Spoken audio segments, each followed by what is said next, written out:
spotlight gleamed brightly upon Boston's heralded Celtics. The team was primed, nearly invincible, to come down the line.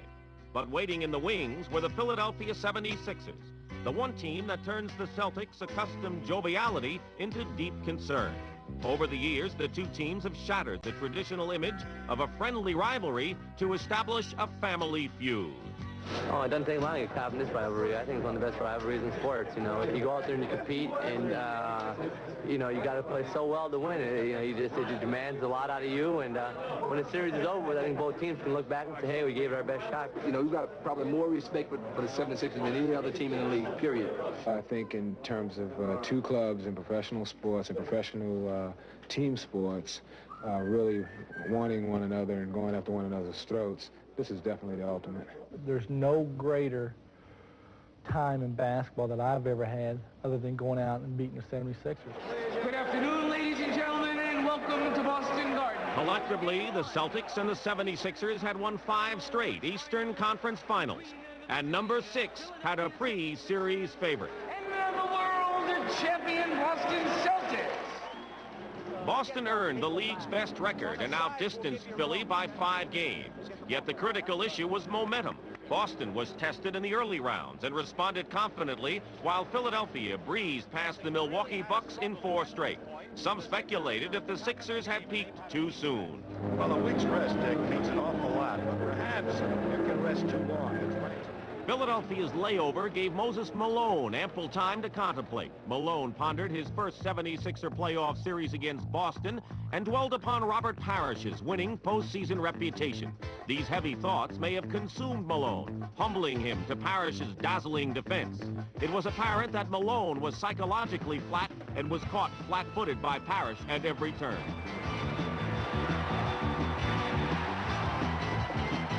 Malone was not the only one affected by mind games, as Larry Bird's hypnotic offense put all the 76ers in a trance. The 76ers were ambushed in the series' first 2 games, and Coach Billy Cunningham wondered how he would regroup his troops. The Sixers had been severely outclassed.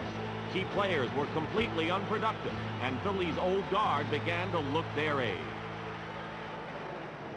Game 3 was played at the Philadelphia Spectrum, but a 3rd straight loss put the Sixers on the verge of elimination, leaving just a handful of fans keeping the faith.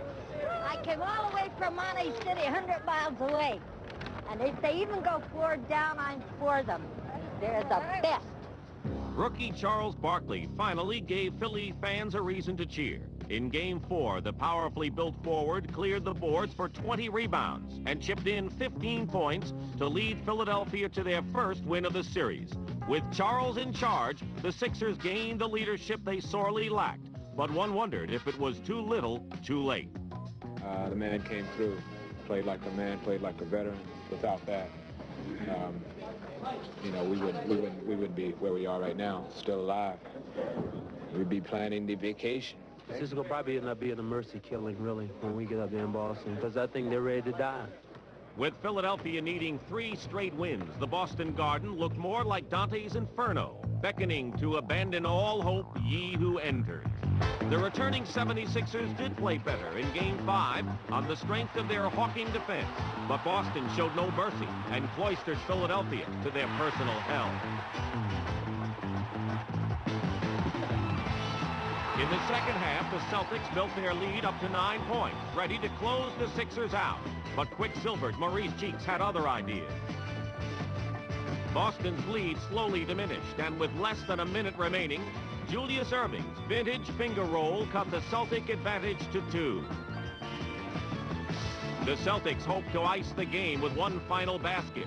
They looked to their best one-on-one player, Larry Bird, but Bird came up short, sending Philadelphia scrambling for the rebound. With no timeouts remaining, Philadelphia hurriedly tried to set up the game-tying shot, but Boston's best man was still there in the clutch.